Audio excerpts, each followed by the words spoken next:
श्रोताओं, आज मैं आपके लिए लेकर आई हूँ हरितालिका तीज की पूजा विधि और व्रत कथा। सभी श्रोताओं को मेरा यानी नीलम का प्यार भरा नमस्कार। आप सभी का स्वागत है मेरे YouTube channel untold mythological stories पर। हरितालिका तीज एक पावन त्योहार है। इस दिन सुहागिन महिलाएं अपने पति की लंबी उम्र के लिए निर्जला व्रत रखती हैं और फिर अगले दिन पूजा के बाद इस व्रत का पालन करती हैं। इस व्रत को कुंवारी लड़कियों द्वारा भी अच्छे वर की प्राप्ति के लिए रखा जाता है। उत्तर भारत में कई राज्यों में इस दिन मेहंदी लगाने और झूला झूलने की भी प्रथा है। इस त्योहार की रौनक विशेष तौर पर उत्तर प्रदेश के पूर्वांचल और बिहार में देखने को मिलती है। इस व्रत को निर्जला रखा जाता है और अगले दिन पूजन के बाद व्रत खोला जाता है। हरितालिका तीज पर व्रत रखकर भगवान शिव और माता पार्वती की विधि विधान से पूजा अर्चना करनी चाहिए। नियम अनुसार हरितालिका तीज प्रदोष काल में किया जाता है।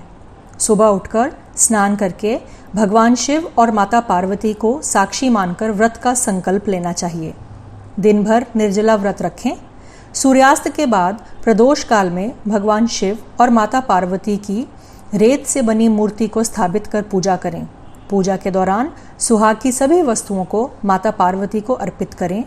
हरितालिका तीज की कथा सुनें और आरती करें। अब मैं आपको हरितालिका तीज की व्रत की कथा सुनाने जा रही हूँ। भगवान शिव माता पार्वती से कहते हैं, हे गौरी, पर्वतराज हिमालय पर स्थित गंगा के तट पर तुमने अपनी बाल्यावस्था में 12 वर्षों तक अधोमुखी होकर घोर तप किया था। इतनी अवधि तुमने अन्न न खाकर पेड़ों के सूखे पत्ते चबाकर व्यतीत किए। माघ की विकराल शीतलता में तुमने निरंतर जल में प्रवेश करके तप किया। वैशाख को जला देने वाली गर्मी में तुमने पंचांगनी से शरीर को तपाया। श्रावण की मूसलाधार वर्षा में खुले आसमान के नीचे बिना अन्न जल ग्रहण किए समय व्यतीत किया। तुम्हारे पिता तुम्हारी कष्ट साध्य तपस्या को देखकर बड़े दुखी होते थे।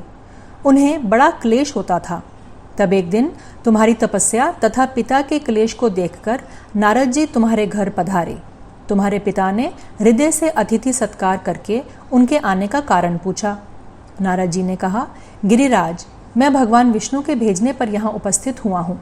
आपकी कन्या ने बड़ा कठोर तप किया है। इससे प्रसन्न होकर वे आपकी सुपुत्री से विवाह करना चाहते हैं। इस संदर्भ में आपकी राय जानना चाहता हूँ। नारद जी की बात सुनकर गिरिराज गदगद हो उठे। उनके तो जैसे सारे क्लेश ही दूर हो गए।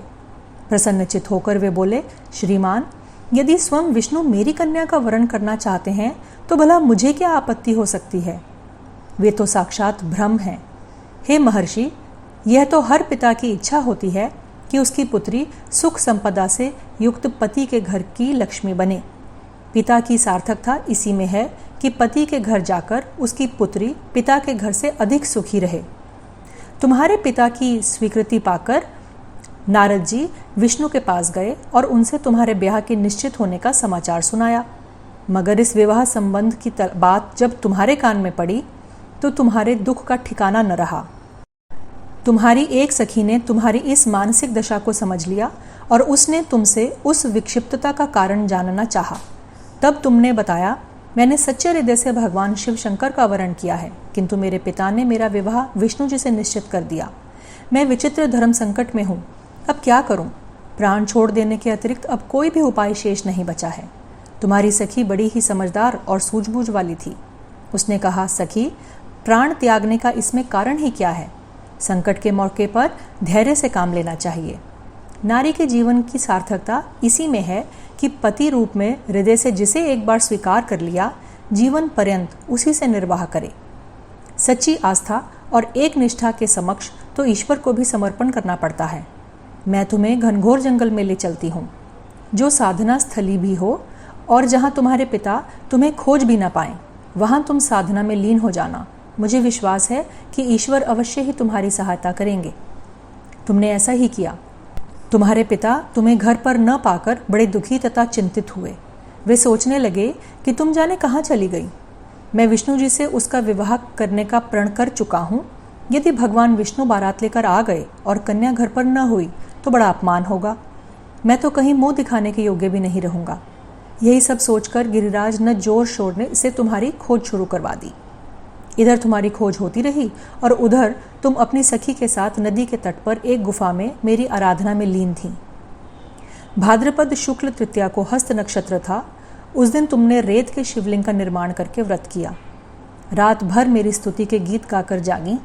तुम्हारी इस कष्ट साध्य तपस्या के प्रभाव से मेरा आसन डोलने लगा। मेरी समाधि टूट गई। मैं तुरंत तुम्हारे समक्ष जा पहुंचा और तुम्हारी तपस्या से प्रसन्न होकर तुमसे वर मांगने के लिए कहा। तब अपनी तपस्या के फलस्वरूप मुझे अपने समक्ष पाकर तुमने कहा, मैं हृदय से आपको पति के रूप में वरण कर चुकी हूँ। यदि आप सचमुच मेरी तपस्या से प्रसन्न होकर आप यहाँ पधारे हैं तो मुझे अपनी अर्धांगिनी के रूप में स्वीकार कर लीजिए। तब मैं तथास्तु कहकर कैलाश पर्वत लौट आया। प्रातः होते ही तुमने पूजा की समस्त सामग्री को नदी में प्रवाहित करके अपनी सहेली सहित व्रत का पारण किया। उसी समय अपने मित्र बंधु व दरबारियों सहित गिरिराज तुम्हें खोजते खोजते वहां आ पहुंचे और तुम्हारी इस कष्ट साध्य तपस्या का कारण तथा उद्देश्य पूछा। उस समय तुम्हारी दशा को देखकर गिरिराज अत्यधिक दुखी हुए और पीड़ा के कारण उनकी आंखों में आंसू उमड़ आए। तुमने उनके आंसू पोंछते हुए विनम्र स्वर में कहा, पिताजी, मैंने अपने जीवन का अधिकांश समय कठोर तपस्या में बिताया है। मेरी इस तपस्या का उद्देश्य केवल यही था कि मैं महादेव को पति के रूप में पाना चाहती थी। आज मैं अपनी तपस्या की कसौटी पर खरी उतर चुकी हूँ। आप क्योंकि विष्णु जी से मेरा विवाह करने का निर्णय ले चुके थे, इसलिए मैं अपने आराध्य की खोज में घर छोड़कर चली आई। अब मैं आपके साथ इसी शर्त पर घर आऊंगी कि आप मेरा विवाह विष्णु जी से न करके महादेव जी से करेंगे। गिरिराज मान गए और तुम्हें घर ले गए।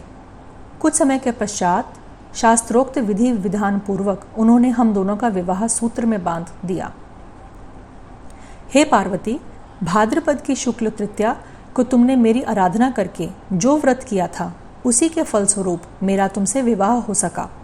इसका महत्व यह है कि मैं इस व्रत को करने वाली कुंवारियों को मनोवांछित फल देता हूँ। इसलिए सौभाग्य की इच्छा रखने वाली प्रत्येक युवती को यह व्रत पूरी एक निष्ठा तथा आस्था से करना चाहिए। तो श्रोताओं, ये थी हरितालिका तीज की व्रत कथा। राधे राधे। ईश्वर आप सभी श्रोताओं की मनोकामनाएं पूरी करे।